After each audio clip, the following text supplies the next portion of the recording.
I'd like to take a minute in the beginning to introduce there are four city council members here. Councilmember Eaton, Councilmember Lum, Councilmember Westfall, and Councilmember Frenzel. Thank you for coming. Just want to, before I turn it over to Robert Gorski from AECom, who's going to walk through the presentation with the agenda. I recognize many familiar faces from our committee meeting yesterday. As a public information meeting, we're going to be managing the session here a little differently. What we're going to do is make the presentation. That'll look familiar to you. We're then going to allow 5 to 10 minutes for any questions, clarifying information on the presentation. At that point, we're going to transition to public comments, and we will allow anybody who's interested in making a public comment 3 minutes for their comment. Please note that we also have a second presentation scheduled at 7:45, and that's why we're keeping a rigorous program. If there's time after all formal comments are issued for dialogue, we can facilitate that until that's time for the second showing. Are there any questions from anyone about the process?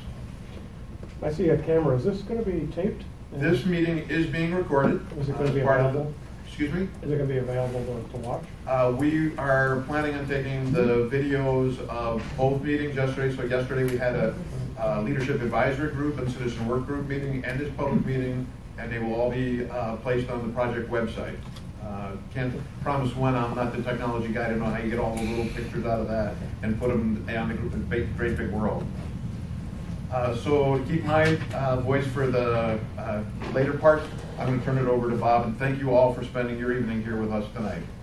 Thanks, Eli, and thanks everybody for coming.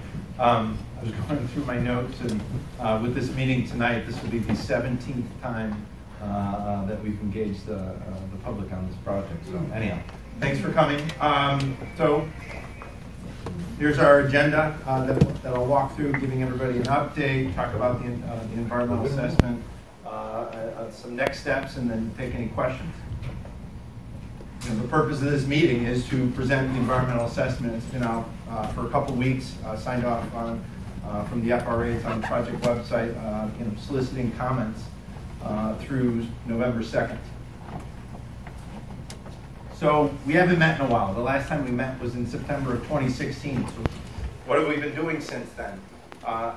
Really what we focused on was the alternative analysis portion of the project, where we were looking at a number of locations and collectively with the FRA and the state made the decision that there wasn't a single solution that we could put through the environmental assessment. So we made the decision to actually put 4 alternatives through the full scrutiny of the NEPA process and captured in this environmental assessment.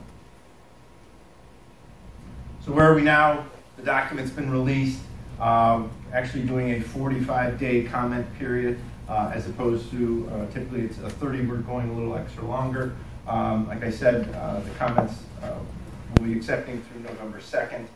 Kind of the next steps here, taking the comments. As part of those comments, we'll address them. There's something called a de minimis letter, which is basically a process that we go through as part of the mitigation. The last piece is something called a FONSI, it's a finding of no significant impact. That'll be the decision document that will reflect the comments that we received from the public and addressed. It will also include this de minimis letter. So draft environmental assessment that's been out for a couple weeks now. I'm just going to walk through the alternatives. With any NEPA document, any environmental assessment, you have to consider a no-bill, doing nothing to the existing conditions. So this is just an exhibit showing the existing station right there. There's the parking. And certainly the dash lines are just the right-of-way that's out there today. Through the NEPA process, we go through kind of the pros and cons. This is a very summarized version of what's in the environmental assessment, but some of the advantages is there's no cost to it. There are some benefits to Lower Town District in terms of economic development, pedestrian-friendly area, not any impacts to parks. historic resources. However, the disadvantages of it are it doesn't work well for our current situation in terms of the existing intercity traffic that's coming through there now on Amtrak, let alone the future demand as service increases. That's the main thing. It struggles with ADA compatibility. The roadways there are very congested, so it doesn't work very well for the current need. There were some other alternatives that we were considering back when we last met in September of 2016. These two, and these were dismissed, they were eliminated. These first two, this 1A and 1B, were basically the North Main Street site. Those were being considered. The desire there was using the station as a economic development tool. The issue with that location was there was no remaining property left to develop, because the station would have taken, the program would take all the available property. So those were dismissed. We did not include those in the environmental assessment. These alternatives were basically variations of the Fuller Road location. And these were dismissed because they had larger footprints. We were trying to minimize our footprint as much as possible. So these got dismissed. These are the alternatives that are in the environmental assessment, in addition to the no build. And so 2A, B, and C are variations of the existing station, and 3A is the location on Fuller Road. So 2A is an above ground station there at Depot. I'm sorry. Can you click that, Robert? Yeah, one time. Just, thank you. So this is an above ground station at the Depot location. This is a ground based station right there. I mean, these are all the same drawings that we've shared before with the parking structure there. And then lastly, this is the reuse of the Michigan Central Station, or the Gandy Dancer.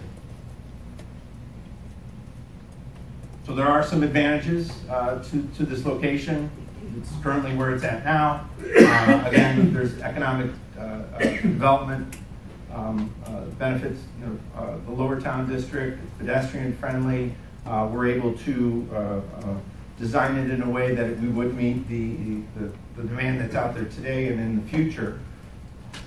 But there's also a number of disadvantages with these alternatives.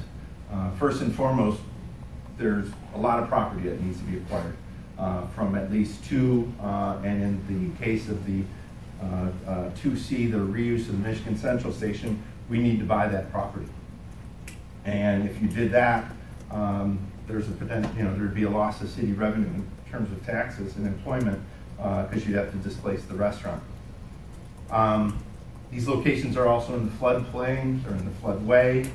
And then there's also temporary impacts to some of the recreational facilities. These alternatives require the reconstruction and widening of the Broadway bridges. And so in doing that, you impact the border-to-border trail as well as the Huron River Trail. Building on that, there's right now currently the U of M transit buses they don't service the existing location. AAA TA does stop there, but it's limited. The roadway network, I talked about there's widening required for Broadway. On Depot Street, however, doesn't function the way it is today. And there's no future plans to do anything with Depot. And so that becomes really an impediment in doing something there. We have to acquire the DTE property. The DTE property has known hazardous materials. These alternatives all cost the most.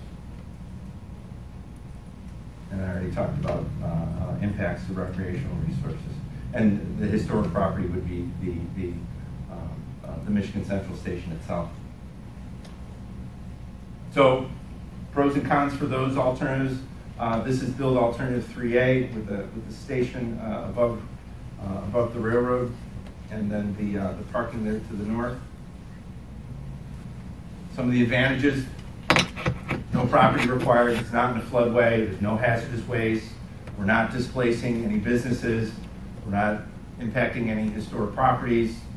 The roadway out there with some planned improvements can accommodate this, and there's a lot of transit going by it today. All these alternatives have footprints. The one at alternative 3A has the smallest footprint, which is a good thing, which means it has less impervious surfaces, so the least amount of paved surfaces. It costs the least. You know, again, we're able to meet the existing and then more importantly the future demand. All of them are ADA accessible.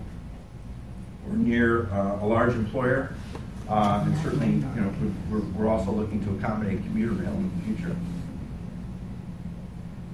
The disadvantages, however, is, you know, we're impacting Fuller Park.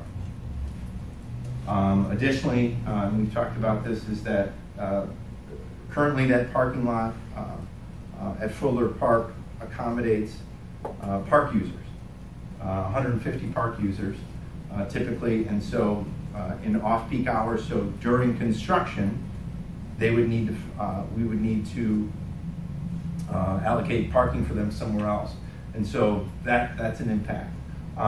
There's been opinions that you know, this site isn't close enough to downtown, and the ability to develop land in and around 3A is also limited.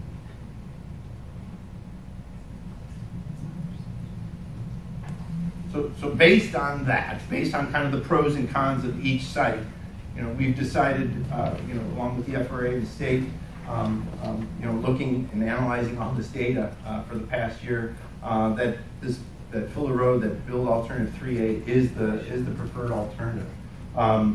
It accommodates the intermodal piece in terms of transit, roads, bikes, pedestrians. It's publicly owned land. You don't have to buy any property. It's close to, you know, the largest employer in the state of Michigan. Limited environmental challenges, and basically takes an area that's parking today and repurposes it into an intermodal station. We do need to mitigate it, and you know, part of the mitigation is, you know, we're limiting the footprint to the existing footprint of the parking lot that's out there. Through that, FRA has indicated that, you know, it's eligible for a de minimis determination. The station itself is completely out of the park. It would be over the railroad, within the railroad right-of-way.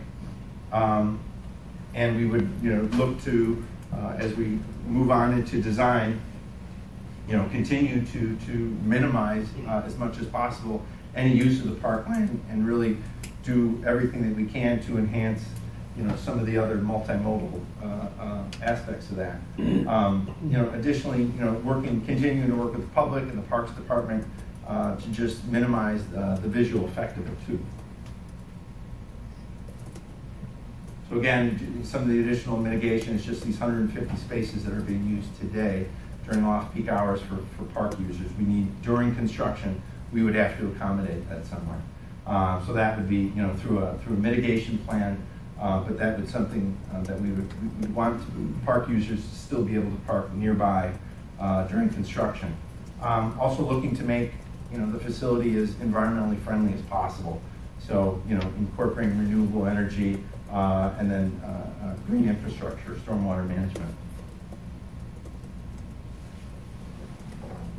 So again, you know, we're soliciting comments. We have until the 2nd of November to do that, so 45 days.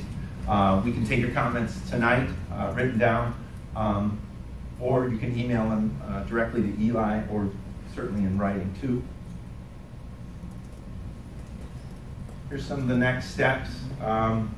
Like I said, we're going to continue the public review until the 2nd, and then after that, we'll take all the comments and work to address them or respond to them, that will be part of the FONSI, this finding of no significant impact. It'll then become a recommended alternative, and the state will then advance into engineering of the site, with some meetings probably planned late this year. That's it. I mean, that's the end of the presentation. We do have copies of the environmental assessment here in the back. It's available on the website. It's at the city clerk's office. It's in the library. So thank you for coming. We can open up the questions. Thank you, Bob. And again, if, questions or clarification, any information about the slideshow that you need clarification on? So when this was submitted, there was some debate about the sewer that was put in. Some people call it the sewer to nowhere. That basically looked like it was going to supply sewage service to the new train station on Fuller. I would like to know how many people are actually using that sewer right now, if it's being used at all. It's a $2 million project. And I think there was some debate as to whether that was appropriate given the fact that there was an environmental assessment required. Appreciate the question. It's not a clarification for this project. I will answer that that was a piece of the regional sewer system. There is flow through it today. There was a completely separate project, and I'll take the next question, please. I would like to know, now you end up with the old station, right? A lot of sealed land. Do you also evaluate what happens to that? So in our original grant application, we identified the potential for the reuse. The fact is that the lands and building are owned by Amtrak, and as a public agency, they would follow their own property disposition process. Next question? Yeah, so I noticed that, if you were to do a station on the Depot Street site, you would have to purchase land from Amtrak, which seems rather strange given that Amtrak would be the primary user and reason to build this station. Can you elaborate on that a bit? Yes, Amtrak is in the business of providing, at a national or continental level, rail passenger service.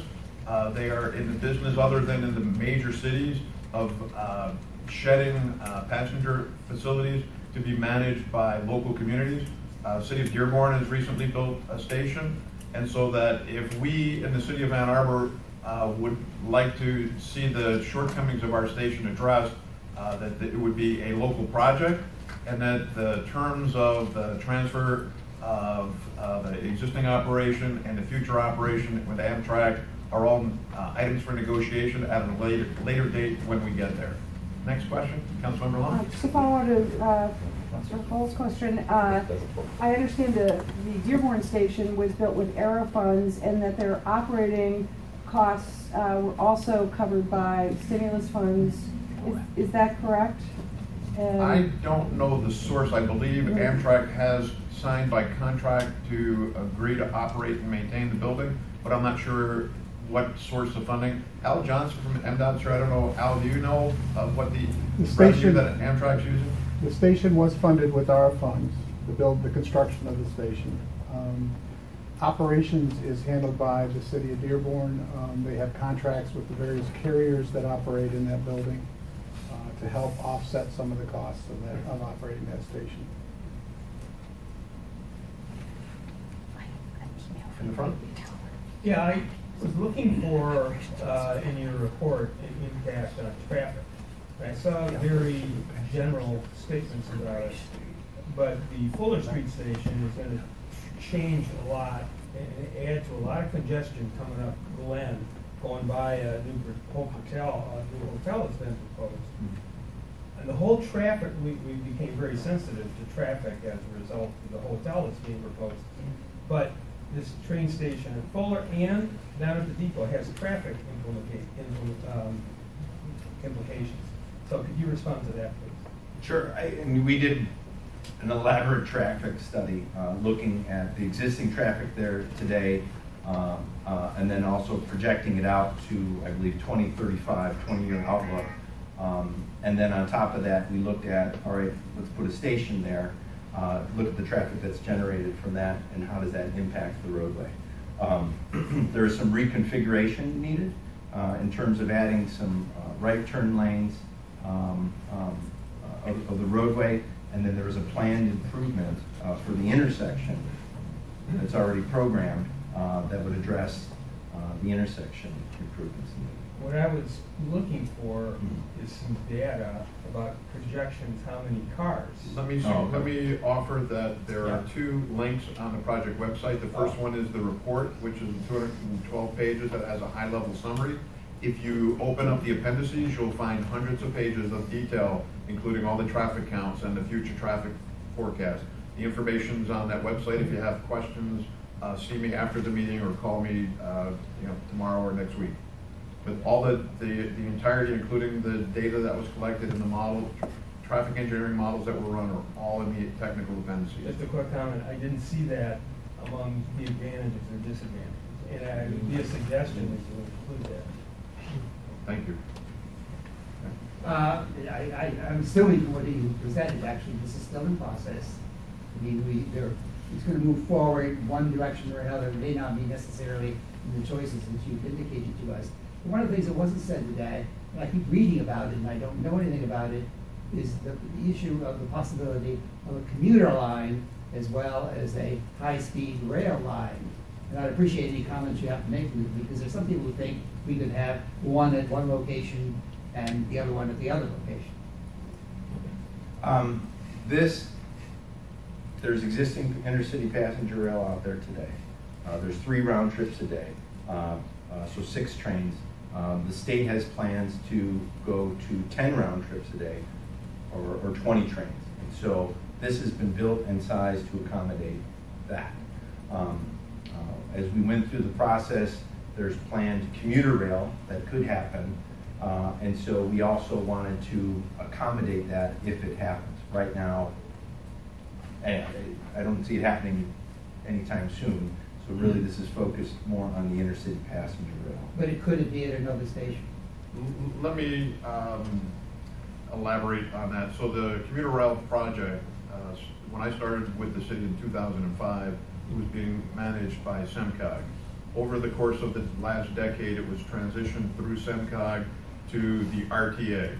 The RTA millage vote failed, but in the package that the RTA put forward was funding for implementation of an Ann Arbor to Detroit commuter rail system. At this point in time, there are any of a number of scenarios that the RTA may pursue.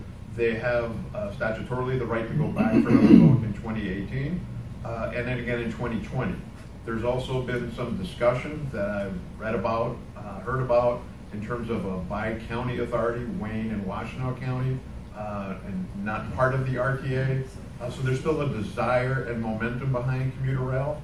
I would suggest that we all keep attention, but that having worked on a technical committee for the Michigan Avenue corridor with the RTA planning process, which was where the commuter rail was included in the RTA millage vote, the discussion was it would serve the existing or whatever becomes the current Ann Arbor station. So it would be a single station based on what we're planning and based on the work that the RTA had conducted in their planning process. Take a question in the back. Ma'am, did your hand up? A silly little detail, but you talk about 150 cars that you're going to have to accommodate. Yes. And that's just recreational parking. What about all the hospitals that are parked in that lot and what's going to happen to them? And then a second question is, I understand you just mentioned something about a roadway improvement, which I think is a roundabout, potentially placed at the, where Glen and Fuller and Main Lane and everything. So why wasn't the cost of that included in this? Appreciate the 2 questions. First question, U of N employee parking is a lease that lease has a 1-year term, and that the city has no obligation to provide parking for U of M employees, and that would be a matter for the university to address. I apologize. I know her name. Whoa, you get around. With regard to the roundabout, the roundabout or intersection improvement is addressing existing congested conditions. So it is not a feature of this project. What it does, by the city addressing an existing congestion problem, we create the capacity that allows for this project to add its traffic to the future traffic or roadway network, and there's still capacity to accommodate future demand. And that information is presented within the body of the report. Can I follow up to those things? Okay. So you're just saying that the U of M employees are gonna, it's U of M's problem and nothing is gonna be addressed about that? At this time in this project, that's correct. Okay, and another clarification is, the depot area is requiring rebuild of the Broadway Bridge in order to accommodate that bus drop-off, and those expenses are included in the analysis, but you're not including the roundabout expenses? I kind of don't understand.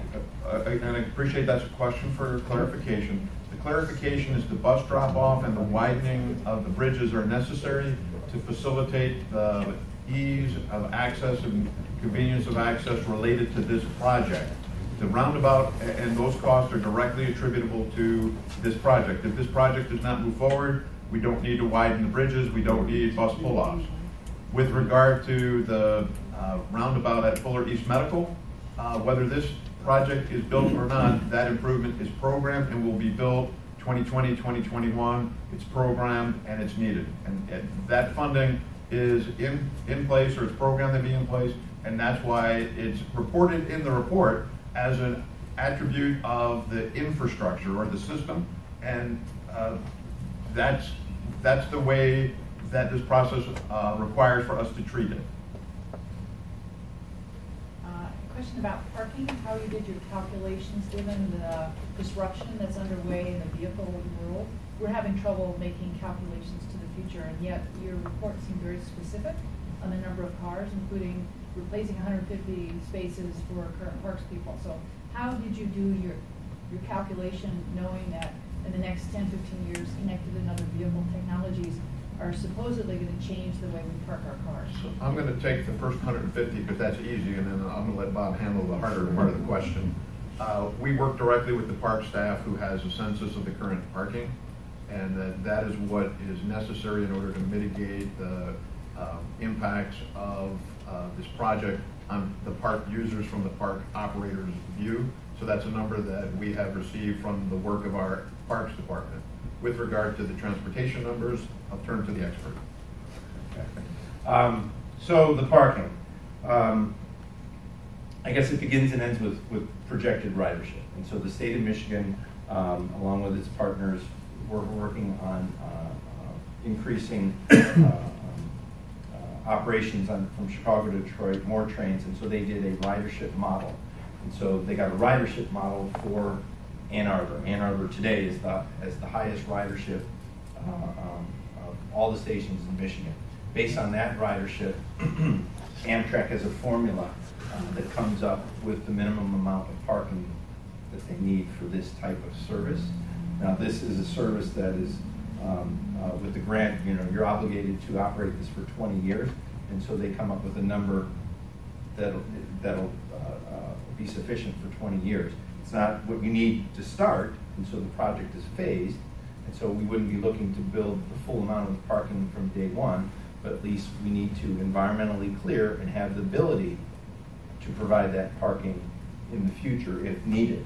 But if we were, the project would be phased, we would not be building the full amount of parking to start. Is that? Does it take into account connected vehicles and those sorts of things? No, but it does take into account other modes of transportation in terms of folks coming and going from the station, in terms of basically non-motorized, be it transit or walking, pedestrians, bicycles, of which Ann Arbor is the highest usage. Is that helpful?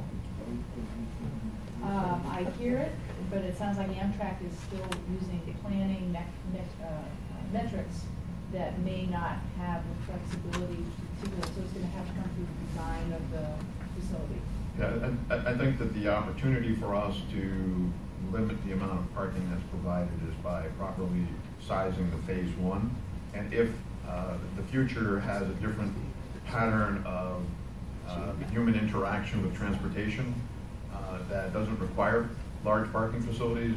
The phase 1 facility will be the ultimate facility.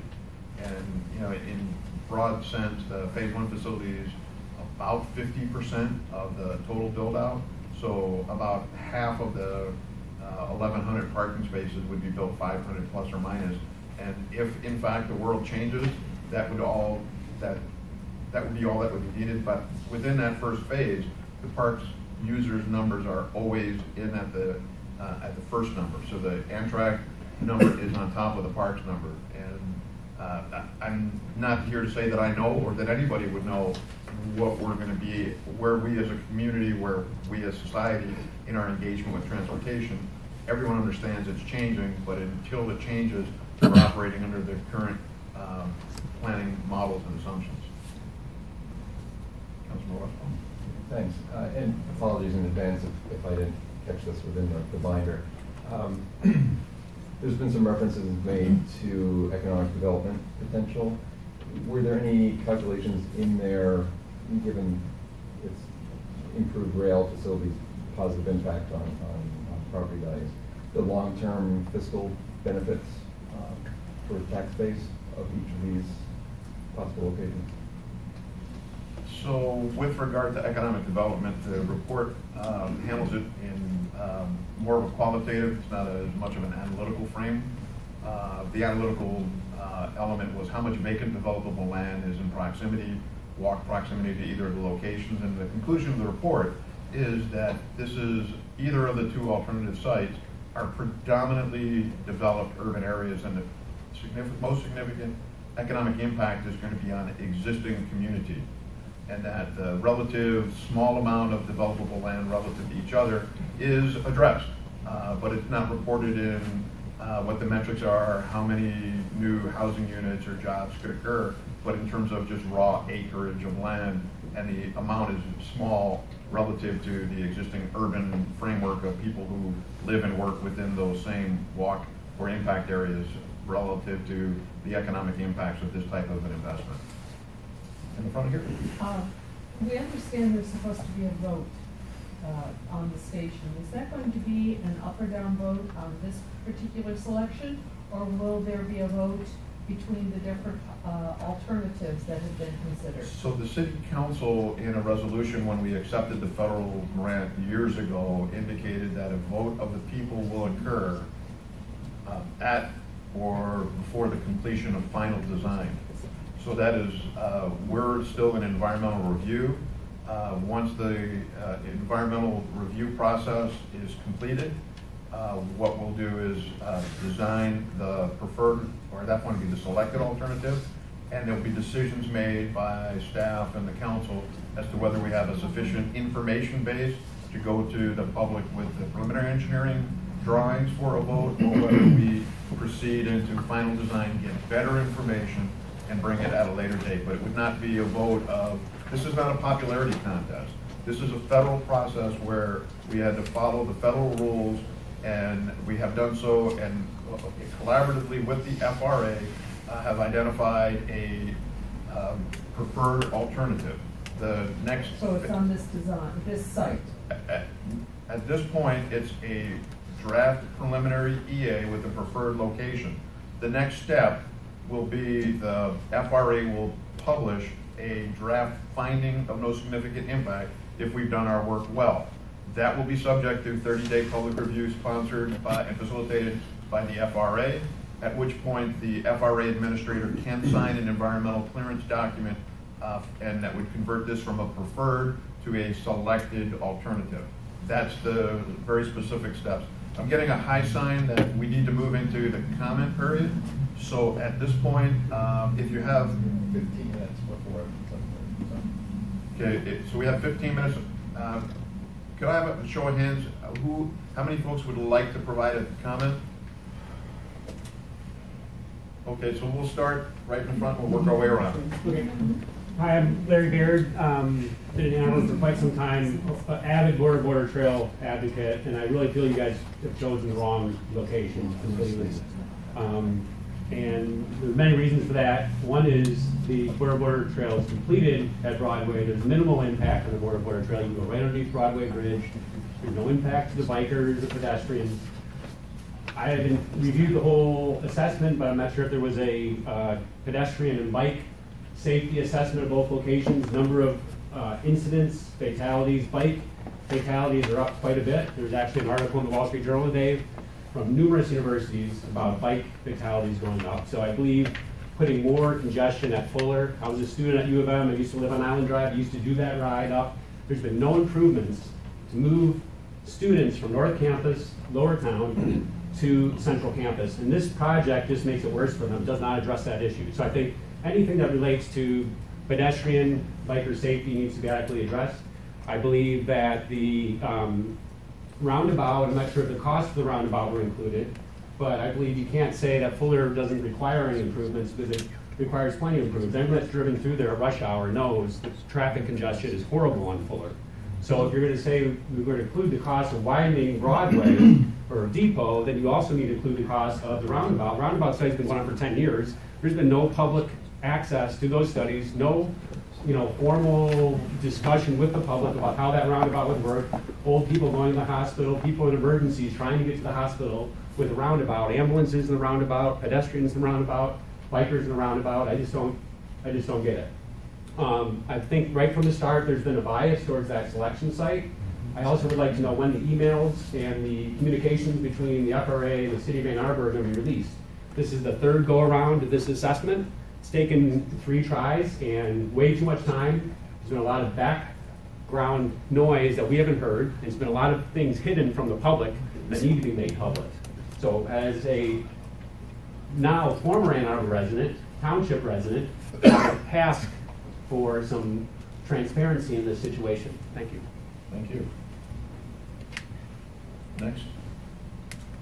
Second row, any folks want to make a comment?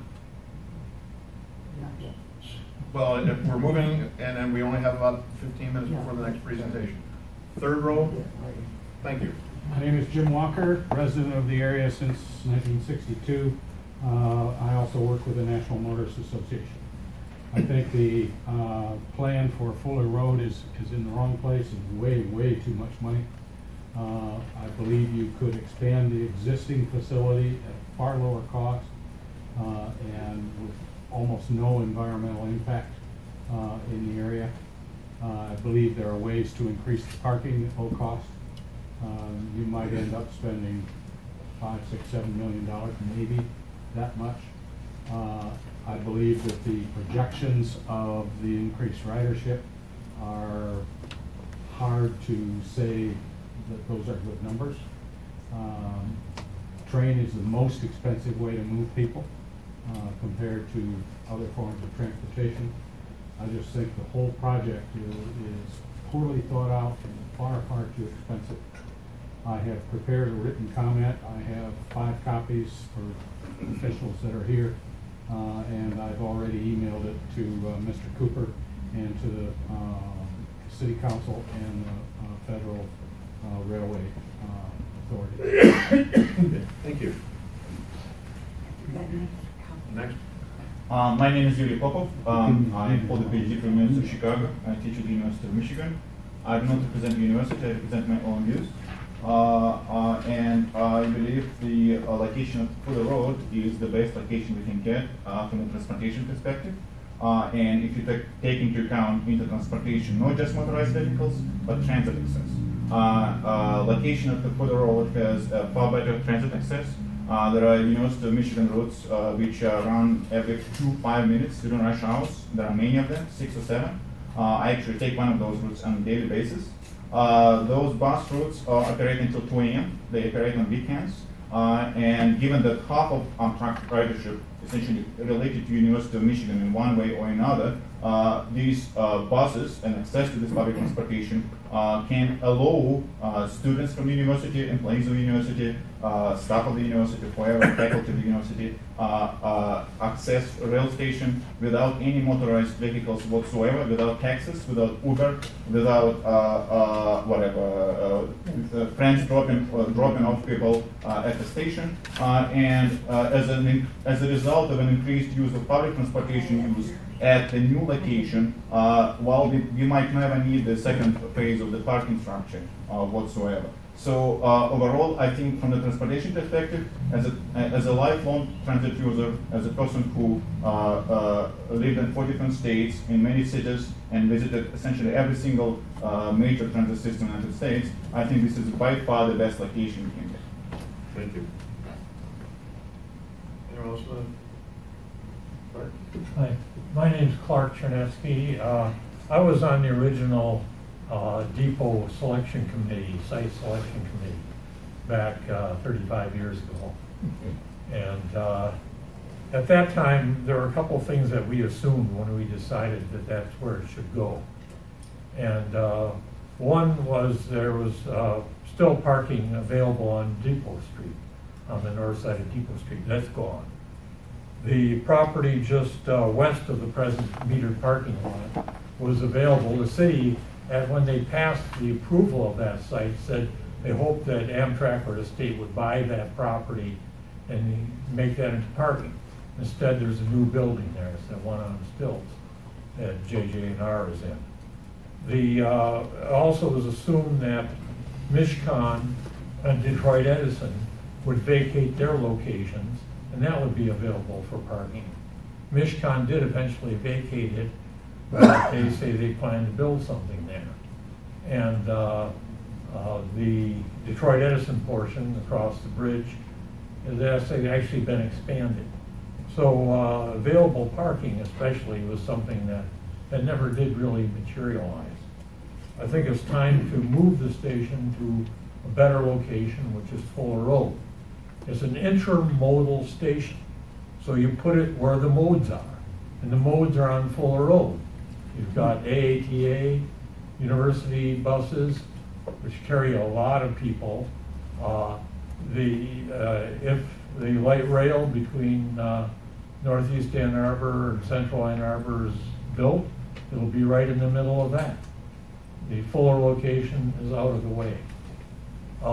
It was mentioned some temporary disruptions. One temporary disruption that's not addressed in the report is what are you going to do for a train station until the new one opens? And moving it to Fuller Road means you could operate the present station until a new one's ready. You don't have to try to build a temporary one and all that entails. It's not the reason to do it, but it's a reason, one of a multitude of reasons. If you look at all the things that they look at, all the criteria, and almost all of them, the Fuller Road station comes out on top. 30 seconds, please. Okay, some people think if we leave it where it is, it won't cost us too much, but the cost of staying there to provide the facilities needed is more expensive on the present location than moving it to Fuller Road. Thank you. Thank you. Anyone else in the third row? Moving back to the fourth row. Comments? Yeah, Larry Creek. I've lived in Ann Arbor area since 1970, so I can't match some of the other folks here, but I live in the east part of the county now, and I want to make the point that this station is actually not something that serves only the city of Ann Arbor. It does serve the entire county. One of the problems that we have in the county is the disparity of housing between the east part and the more central part of the county, where the housing in the eastern part of the county is somewhat isolated. More people are moving there, but the traffic congestion to get between Ann Arbor and the Ypsilanti area has become really disastrous. The result of that is that people who are trying to work in some of the larger employment centers, and I'm thinking primarily of the hospital because an awful lot of the people who work there are what could be considered blue-collar workers, and they have a long commute time. There is a justice issue involved in this, I believe, that if you provide a quicker way to get between Ypsilanti and Ann Arbor as close as possible to the employment centers, you will have a much better parity of value of housing throughout the county. And so for that reason, I think that Fuller Road location near to the University Hospital is by far and away the best. I would also like to take exception to Mr. Walker's comment. I believe that rail is the most expensive way of moving people. I have done considerable study of that, and it is not the most expensive by far. It is 30 seconds, please. Yeah, it is actually the most economically viable in terms of the cost per passenger mile, given a certain volume of traffic ridership. So I would encourage you to look into that a little bit more carefully. Thank you. Thank you. Yeah, I've lived in Ann Arbor for quite a long time, and actually just moved back though from San Diego, but it gives me a little bit of a different perspective. And I'd say, I mean, I do see the benefits and needs of a new train station situated to transit and access the Depot Street, and where Depot Street might be kind of close to the very outskirts of downtown, it's not necessarily in where the main activity centers are downtown.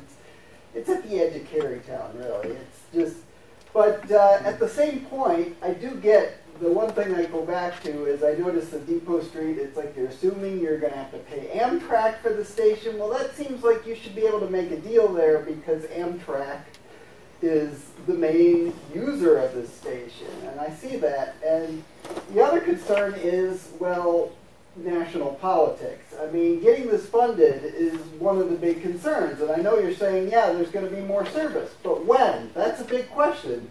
I've seen actually back in California, the city of Anaheim built this new station preparing for high-speed rail. It's sitting virtually empty and just having very small numbers of passengers. And I'm just wondering, we need to make sure we plan this right. I mean, I hear they're increasing it to 20 trips a day, but I don't see where that's happening. That always seems to be 10 years out perpetually. And I feel like, yeah, I like the idea of a new train station, but we've got to make sure we're not just footing the whole bill for something that's going to sit empty and see the same service. And thank you. I'm wearing my self hat. I run the DDA in my daytime hours, but I'm Susan. I live in town. I think that the study needs to go backwards and look at the economic development element. This thing is not 3 minutes from Lower Town, and yet you're saying this is equivalent to the location on Fuller in terms of economic development potential. I think the thumb is on the scale if you're not looking at the DTE side as well. And for us as citizens to not see the economic return on redeveloping Lower Town and DTE because of the train station redevelopment, I think you're missing the opportunity. And for our convenience, the buses that the U of M runs, they are rubber wheeled. They could easily go to the train station. They're not forced to just go to this location on Fuller. They could easily go to Amtrak. So I don't think that we're doing an equivalency. I think we put the thumb on the scale saying that Fuller Road is the best choice when in fact in terms of economic development reasons. That alone, plus the fact you can walk here, and every urban setting is moving stadia downtown. They're moving train facilities downtown. Everything's moving downtown to that walkability. And none of your counts count the bodies, the humans that walk to the current train station. My nephew just left for spring break, walked to the train station. If you're counting cars, that's 1950s equivalent. We have to look at how this station is going to be operating in the future, and that's walkability is going to be a much more important factor than what I've heard so far. Thank you. Thank you. I'll be brief because I know we're pretty much out of time, and I'll submit written comments. I'm thrilled to death that this is the preferred alternative. I've worked on this project since Capital Area Transit was trying to figure it out, and not as long as you. But I think the economic development function is much broader than you put it here, you put it here. All that undeveloped property is going to happen regardless because land's too valuable in Ann Arbor. This will spur it regardless of which site you go on. And taking a site that's essentially ready to go and easy to build on with minimal infrastructure improvements is like a no-brainer. And we have to accommodate, our existing train station doesn't accommodate now what's there, and we have to do something. And I think Clark's point about it's so much easier to leave that there while you're building the new one and then take the other one out of service or repurpose it. Just helps the whole thing. I hadn't even thought about that. Anyway, so I think you've covered a lot, and my understanding of the EA process is that this is very thorough, and let's get on with it. Thanks, Rob. I'm in favor of this, and I've spoken about it before, so I won't go through why I'm in favor of it. But I'm also in favor of honest and appropriate metrics. And in particular, I want to read something to you. It says, in addition, the proposed Fuller Road facility will be located adjacent to the intersection, and that will serve as an essential transportation hub within the city of Ann Arbor. That is the resolution about the roundabout. So the roundabout, the argument for it was in 2011 that, yeah, the train station is coming there. And that wasn't included into your discussion about the cost. So that's where I'm annoyed, is on that. I'm in favor of it, but I'm annoyed when metrics are not honest. And so you could argue that, hey, that's still in the plan, but hey, that was 2011, it hasn't been built yet. Why hasn't it been built yet? So, just keep those, keep the metrics honest. I'm Vince Crusoe. I would like to know how many people are actually using that sewer that was installed. I think that the sewer tree cutting for the sewer may have violated the environmental regulations. That shouldn't have been done until the environmental impact was reported. And then MLive, Ryan Stanton reported that they felt that ridership has actually gone down. When you reported it went up 70%. I wanted a clarification on that. That's not appropriate if it's not true. I think we should retract that if MLive is accurate. I would agree with Susan Polly that I think we don't have much opportunity for development around a train station like you normally would have and normally expect at the Fuller site. I think we would have much more opportunity at the DT area, at the Depot Street site. I do think that this is an effort to provide parking for the University of Michigan at very low cost to them and a loss of our park space. I think a very valuable piece of Ann Arbor in the Huron River Valley. I don't think it should be used for a parking garage. I think the city needs more parks, not less. We only spend about 9% of the millage this year on green space when it should have been 33%. We've only spent 23% since its inception inside the city. I think that is a mistake, and we need to rectify that. Not lose space, we need to gain green space, especially close into the downtown. I think the Fuller site is not central. I think it is much more central in the Depot Street area. I think that's why it was placed there. It's a very walkable location. I think that's what we want to encourage people to do instead of driving. I think that the historic station has real potential. I think if we built a purpose-built restaurant next door for the restaurant owner, we would come out way ahead with a historic station that we would then control as a city, probably the most historic structure in the city of Ann Arbor. a beautiful building, and we should make sure that that is maintained and not lost for future generations. I think the no-build option has a real potential. I think we need to look at ridership and whether we're really increasing ridership. And until we increase ridership and show that categorically that that's the case, we shouldn't be expending large taxpayer dollars for a questionable new station with a tremendously large parking structure attached to it. Thank you. Thank you. Anyone else in this room? Micro, please. William Simpson. I was on the Broadway Bridge Citizens Advisory Committee, and when we approved that development, they built 6 lanes. If they lied to us then that more work would need to be done for a train station, or somebody's lying to you now that you need to expand the bridge in order to support bus traffic. And that's a technical detail, but I also agree with the thumb on the scale. It always looks cheaper to build greenfield, but we have a lack of places to build in Arbor. That property there in the floodplain, that is going to need remediation with expansions to traffic on Depot and reconstruction of all of those roads in that area. They're going to happen. And when you don't include those costs, or they're going to little magical thinking, the developers will pay for it. No, they'll get tax increment financing, we'll pay for it. That's what's happening in the Lower Town development again. That I don't think that the environmental assessment is well written. I don't think that you've looked at the total costs.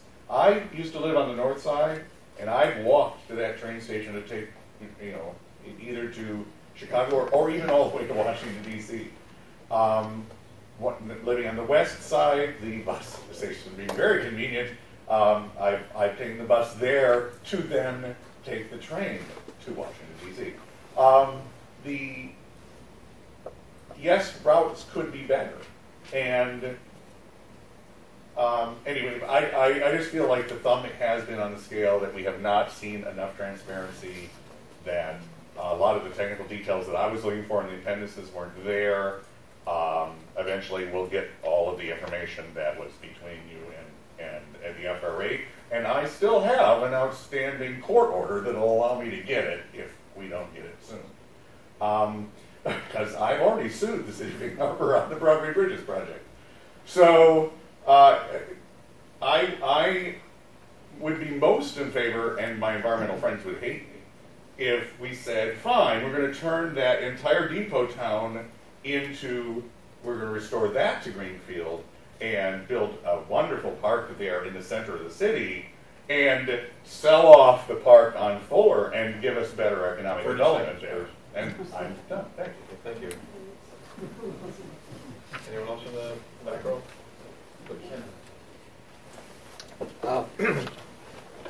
With apologies to those who have heard this before, I've lived here about 20 years, and I did 2 graduate design studios that looked at the Depot Street site as a station and with collateral development on DTE, where there's room not only for a park but lots of other good things. The Fuller Road site, limited in area by the park and the hospitals, foregoes the opportunity for a genuine urban railroad hub, bustling like all good train stations with a rich mix of uses, activity, and life.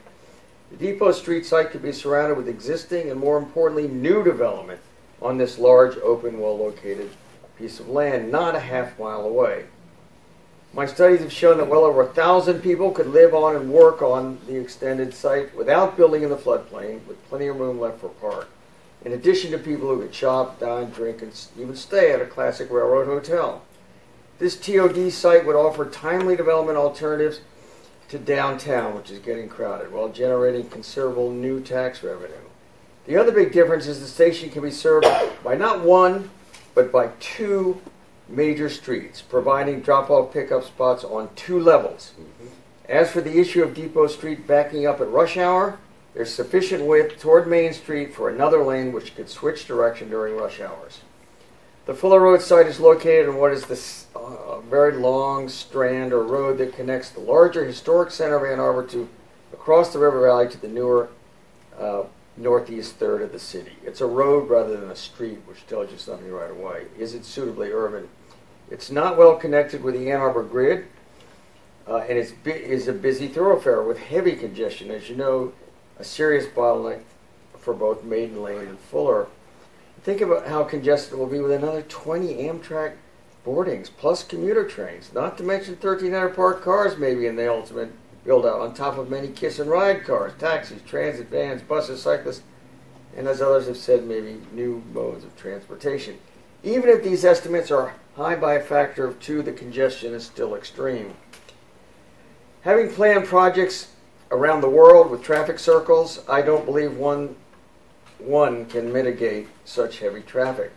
And there's not the space for a grade separated intersection at Maiden Lane, nor will additional travel lanes on Fuller work, because 3-lane roundabouts are very dangerous for both vehicles and pedestrians, and I don't believe a 2-lane one will do it. 30 seconds, please. This means that the site is limited to only 4 lanes of traffic versus a total of 6 or possibly 7 at the other site. Employees, patients, and visitors can take a short shuttle from there to the Depot streets, back and forth between Depot and Fuller, and a commuter train can stop at both sites.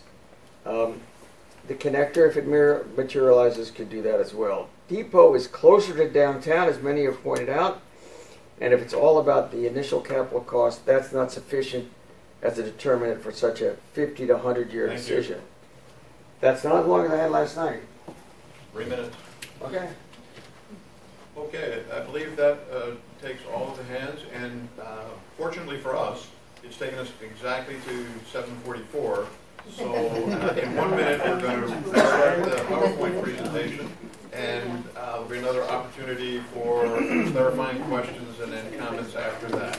And then we will be answering clarifying questions for 5 minutes after the presentation, at which point we will turn to 3-minute public comments.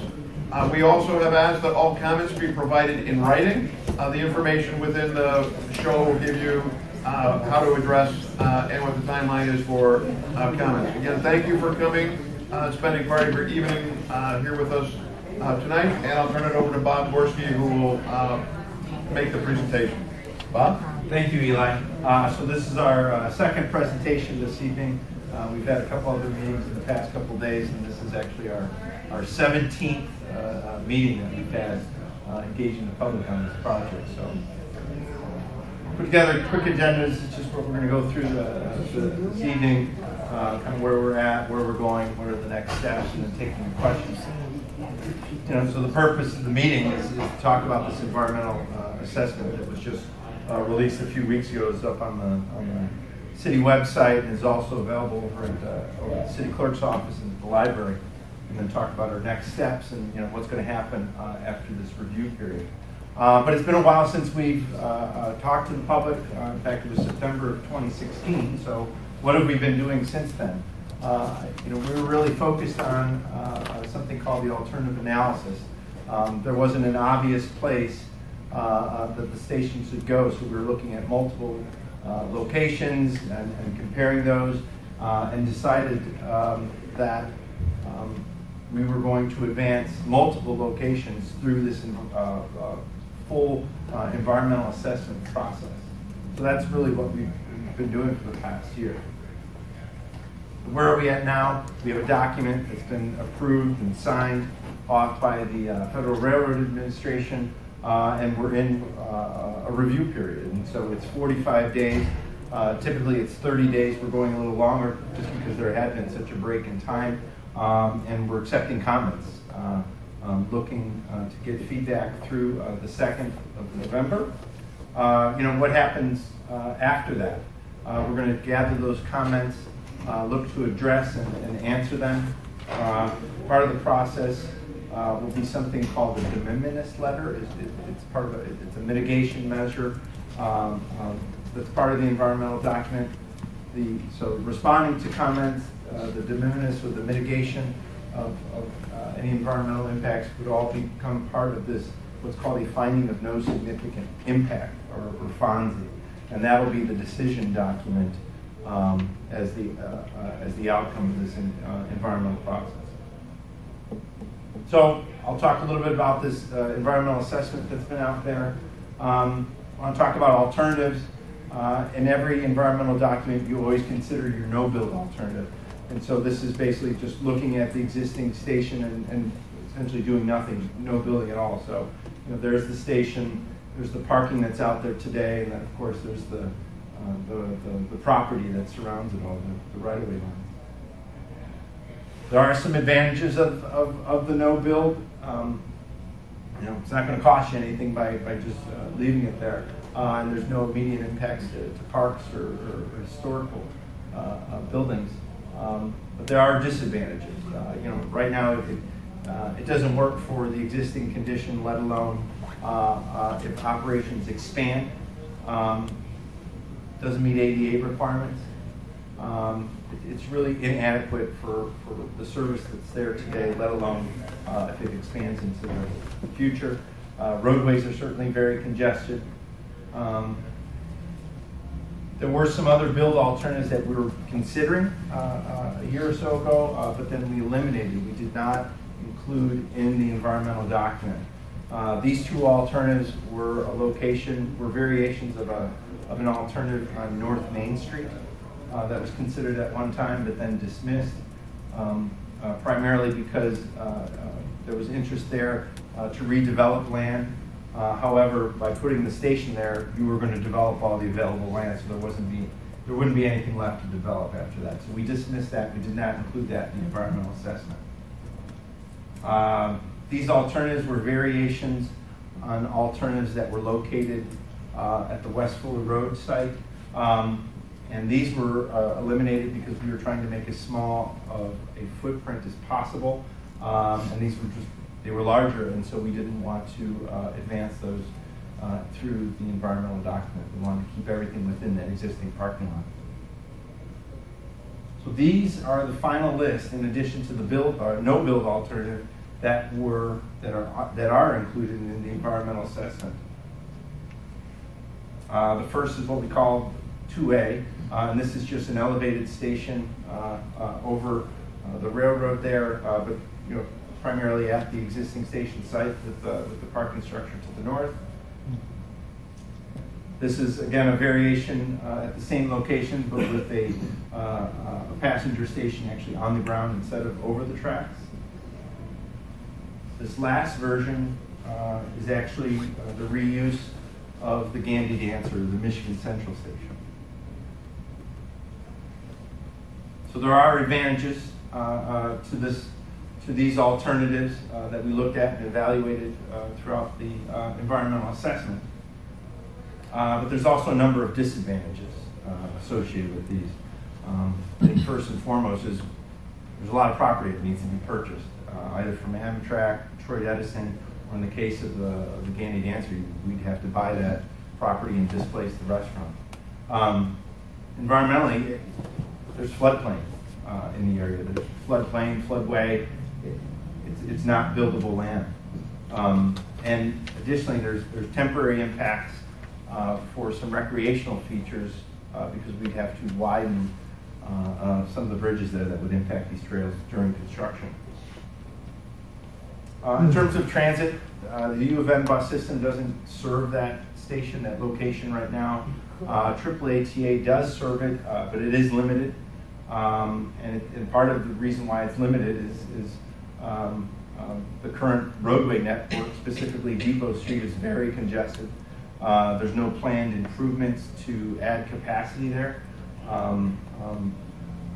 In addition, you know, the DTE property that would need to be acquired is actually contaminated, and it's on record as being contaminated.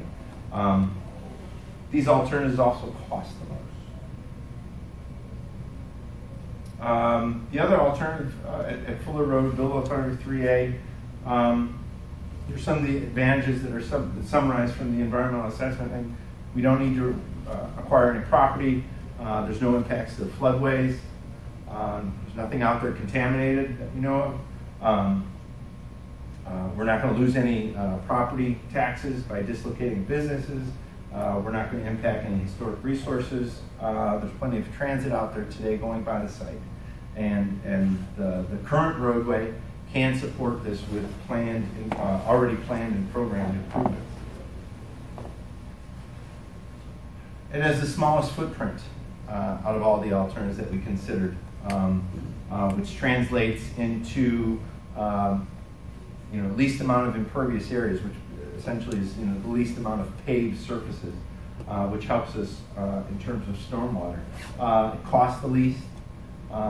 Certainly, would meet the existing and the future demand, and also is adjacent to the medical center, which could potentially drive a lot of the ridership. There are disadvantages associated with 3A.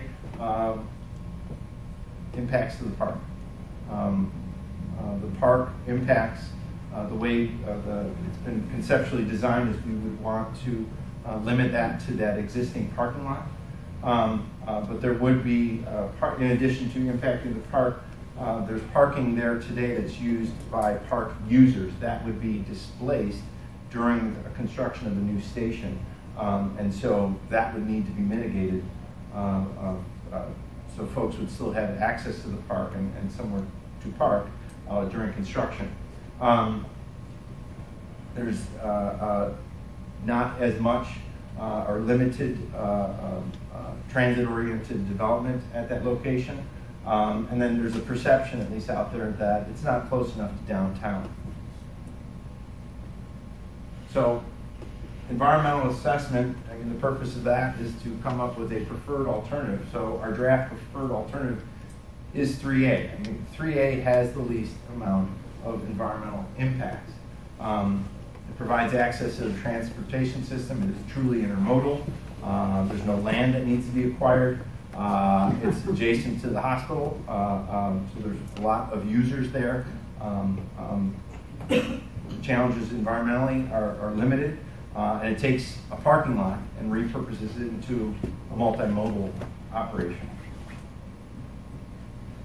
We would need to mitigate the impact to Fuller Road or to Fuller Park, and the FRA has indicated that it is eligible for a de minimis determination by limiting the footprint that we have through design to that parking lot. It doesn't impact the greater part of the park.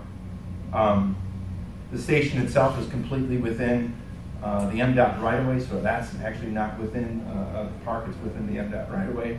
And then really looking to enhance the park itself as much as possible, and then also through design, working with the community, working with the Parks Department to make it sure it's visually pleasing and doesn't disrupt. So one of the things that, additionally, just the mitigation is those 150 spaces that would need to be accommodated during construction. We would need to temporarily come up with a plan that so during construction they'd still have a place to go and park. We want to make the facility as environmentally friendly as possible, so looking at renewable energy options, along with green infrastructure, looking at ways we can best manage our stormwater. As I mentioned, we're looking for feedback. We're looking for comments through November.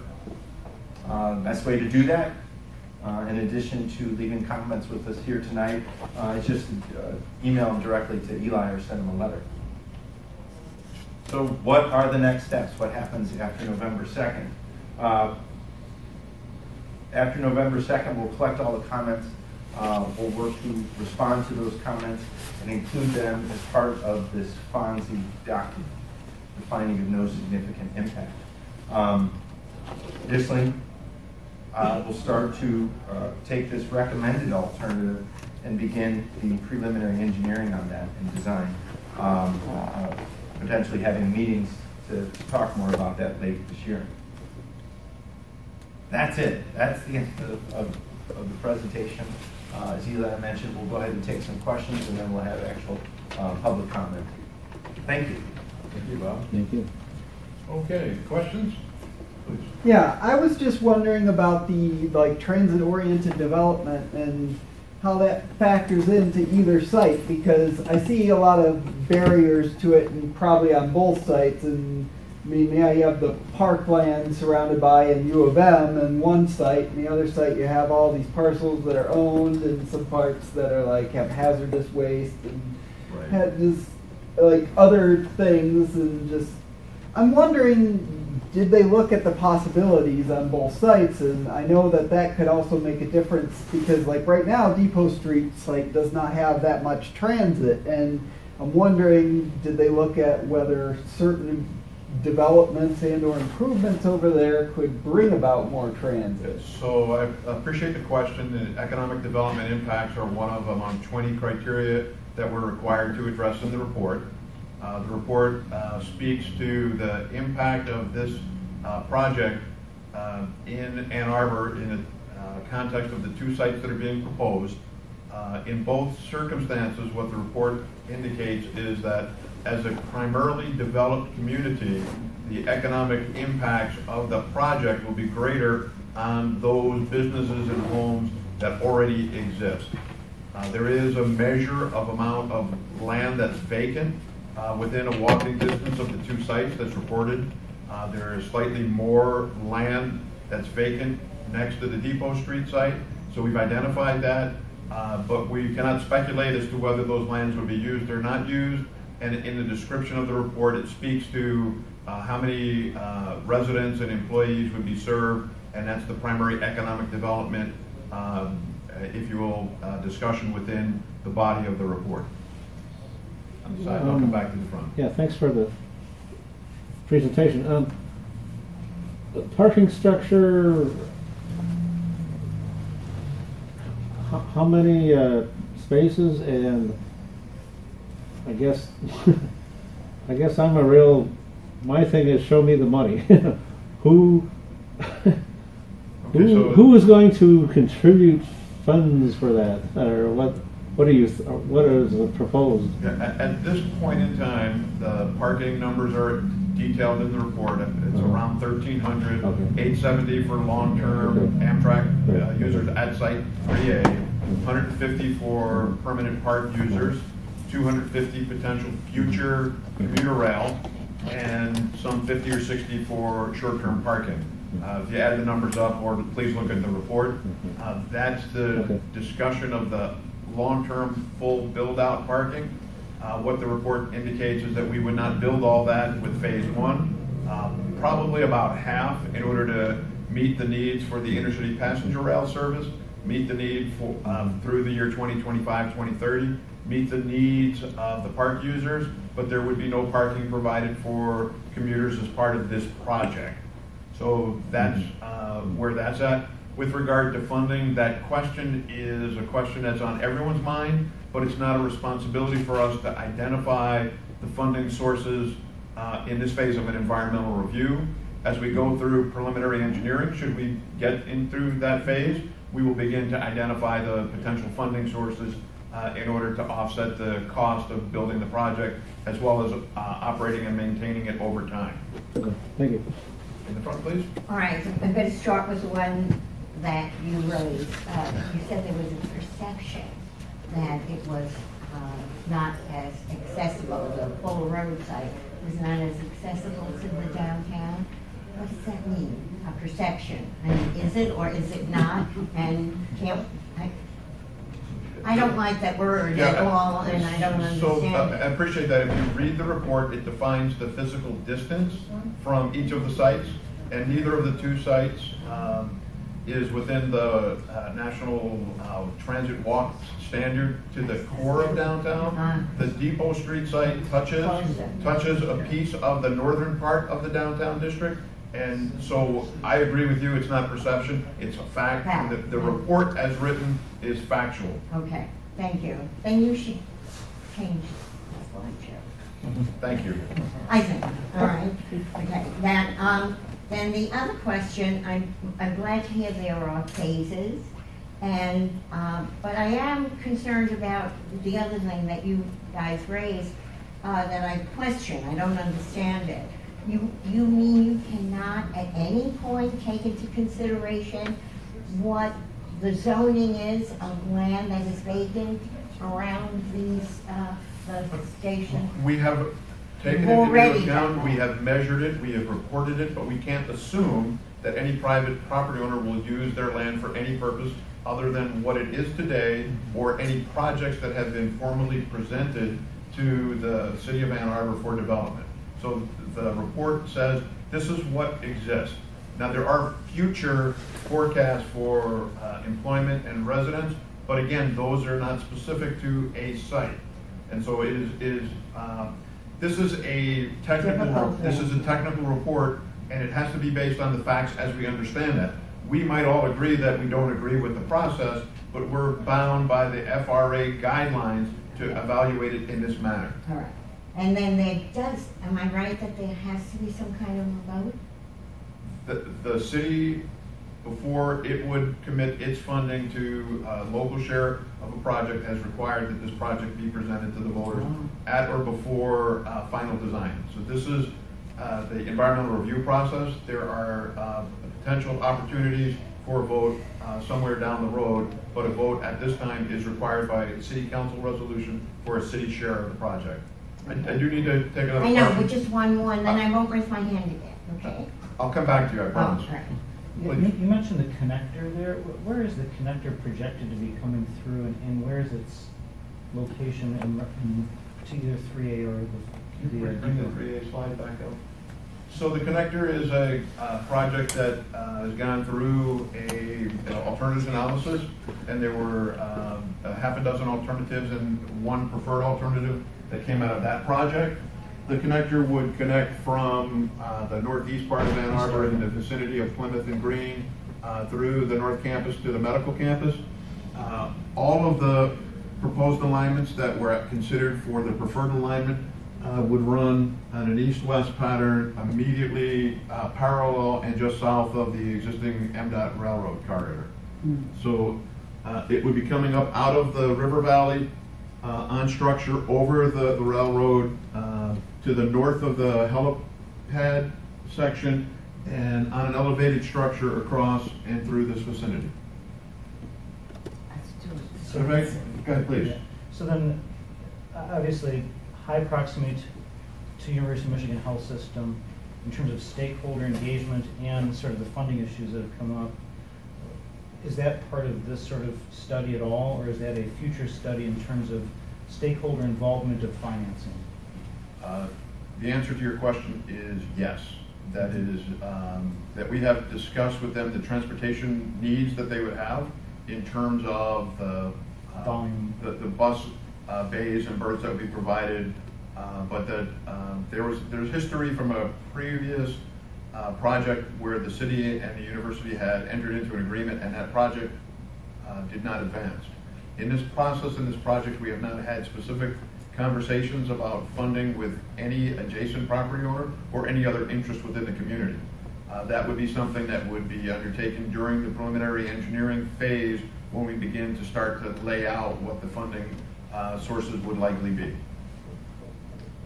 Which would then in turn be prior to a vote then? I believe that would be true. Yeah. All right, you talked about phases. And what I'm curious about is what holds up the whole idea of this is to create some kind of, well, to help, we definitely need a new station or an improved station for just Amtrak, never mind anything else. But there is also this intermodal idea that you're trying to accommodate. Is that going to be phased in? What I don't understand is why that's being held up by our decision-making process? Or why can't we start that before we? So as Bob talked about in the no-build alternative, there are very severe physical constraints at the current station. So AAATA will not bring more buses to Depot Street to be stuck in traffic. We've had conversation with them. They've outlined that as a current risk. The phasing will include, whatever site is selected, will include the phasing in of the intermodal elements as well. So for example, the bus drop-off area in phase 1 would have somewhere around 4 to 5 bus bays, because the number of trips and the number of patrons would only support that level of transit. When we get to 20 round trips and potential commuter service, the bus terminal might expand to anywhere between 8 to 10 bus bays. So that too will be phased in over time. Each of the elements of the project would be scalable depending on what site that we're looking at and how the site relates to the traffic demands that are outlined in the future engineering and design phases. So no commuter rail can occur until we build? No, the commuter rail Yeah. is a separate issue that at this point the RTA had sponsored the commuter rail as part of its work. And it may come back in 2018 or 2020. And then So it's not on our side? The RTA, when it was doing its planning for its millage vote, indicated that they would serve whatever Ann Arbor station exists, whether it was at Fuller Road or whether it was at Depot Street, but their intent is to serve the station that would be existent when the service begins. Okay, that's what I wanted to know. So we're not holding that up, something else is holding it up? No, that's correct. Additional questions? What is the status of the connector? The status of the connector is it is being re-scoped and reconsidered based on cost estimates that were beyond the resources available to continue the project as it was defined. And who is involved with that? That project was a partnership of the city, the University of Michigan, the Ann Arbor Area Transportation Authority, and the Ann Arbor Downtown Development Authority. So it's an active one that's being reconstituted? It's being reframed, reconstituted. The design, the alternatives that were presented were not able to be advanced at this time, and the group is still trying to get its mind around what is a segment that could be implemented or planned and cleared environmentally without incurring tens of millions of dollars of design costs. One more question and we'll go to comments, but if there are no comments, we can stay with questions. Okay, so the connector is no less speculative than speculations about transit-oriented development at the depot site. I agree. I think we may need to make that clear. So, well, let me elaborate by saying that the inclusion of the connector is a federal requirement. We were required in the federal rules by FRA, any transportation project that's in the planning phase needs to be reported in this document. And so it's reported.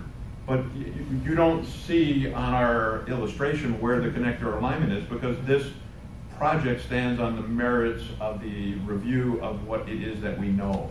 We do know that there are plans. We know, for example, and we talked earlier about the improvements at the Fuller East Medical intersection, those are actually programmed and they're responding to an existing capacity deficiency. So all of that information is included as we are required by the federal rules that govern the NEPA process. I think it would be helpful if it indicated how much of that is still a little vague in terms of its likelihood of coming online, because you make it sound like a report that, well, this is a wonderful spot because the connector's going to come through there, and I think you need to. Well, again, we can take a look at that. Please put that comment in writing. The issue is, do we say that it will come or is it currently in planning? And I would have to look more carefully, but my suspicion is that as the city is bringing this project forward and as we're talking, I'm not going to be telling anybody else, oh yeah, no, it's definitely coming. The fact is that it's a project that is still in a conceptual phase. It did advance through a feasibility phase and an alternatives analysis. There was public meetings and a decision of the stakeholder partners of a preferred alignment, at which point we put out a request for bids and the project is since stalled. Listening to that reminds me, I thought you had sort of excluded the roundabout plan as part of this description. And then you said the other night that you couldn't talk about the Uber or riderless cars or things like that because that was speculative.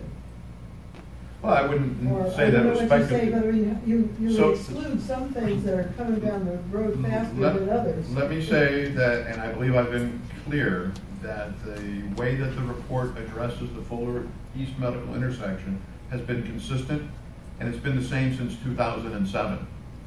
When we had a traffic study done for the old Fuller Road station, and I'm probably violating something, I was never supposed to talk about that again after it died, but in the work that was done to support that project, it was reported in a traffic study that there was an existing congestion problem and that intersection needed improvements.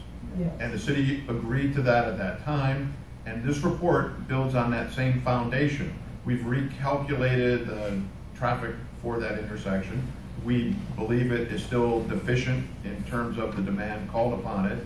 We believe that we have a project. The project is programmed in the city capital improvement program for construction, and as such, we report it as such.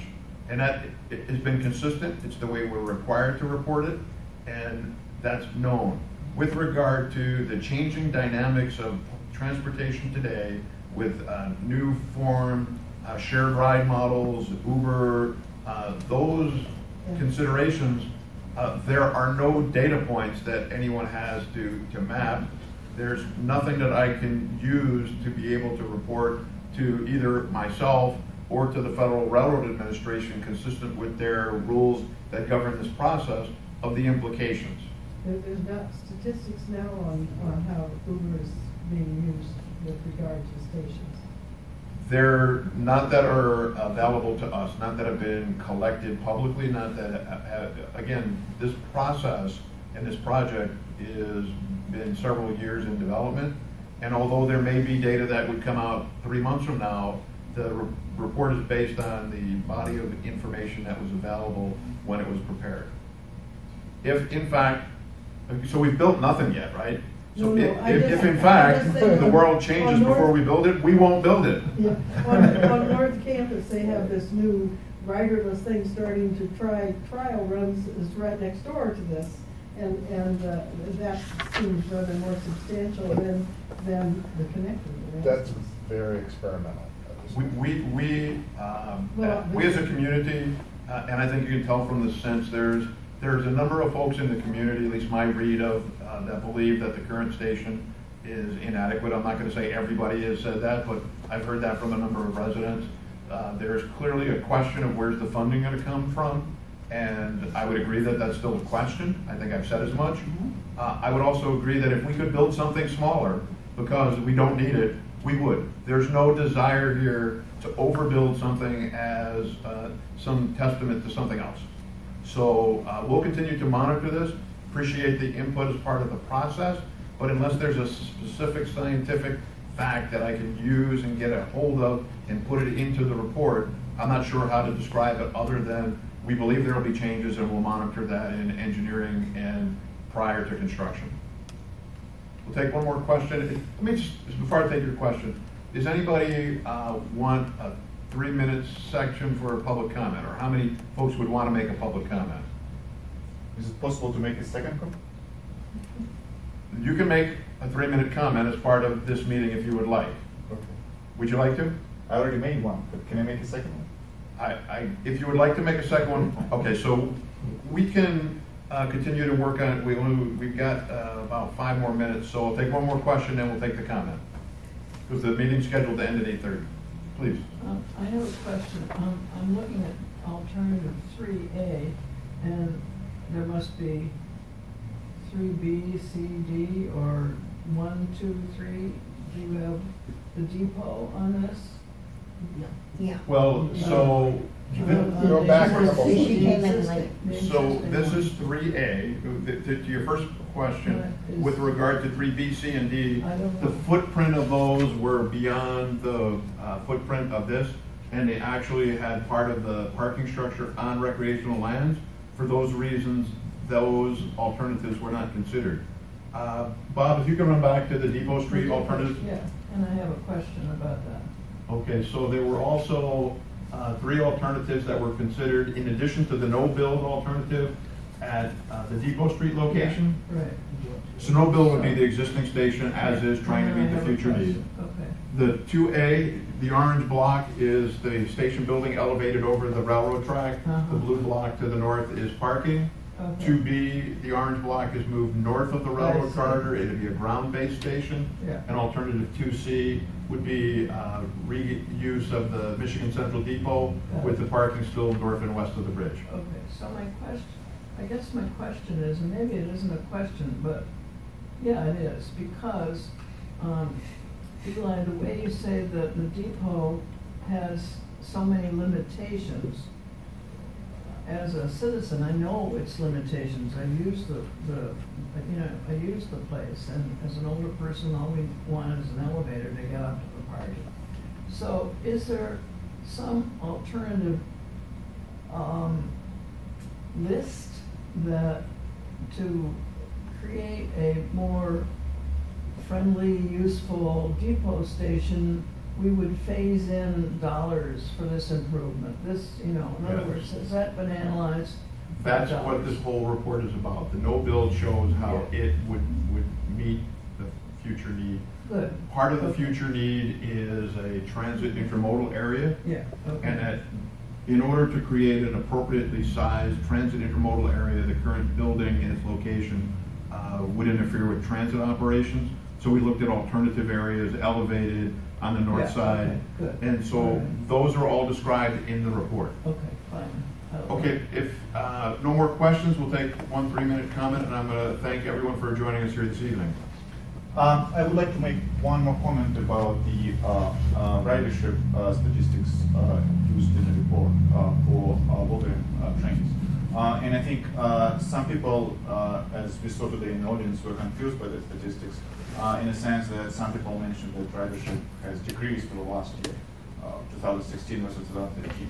I think it would be beneficial to mention this in the report for people to understand, for understand that in fact the Wolverine corridor was under construction thanks to build investment for the last 3 years, and specifically last year there were only 2 round trips running instead of 3 round trips running for a large portion of the year, and still we got almost the same ridership as years before. So once this project is wrapped up, which is this year or next year, and once the half an hour travel time is cut off, and reliability increases, and trains are new and nice and pleasant, there is no doubt ridership will skyrocket. So I think you can please make it a comment that the ridership reference level you're using 2016 is not really actually representative of ridership we had before or we will have after the construction project is over.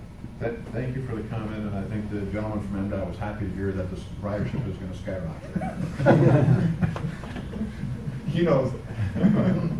Okay, well, brings us to about a minute before 8:30. Again, I appreciate you spending your time.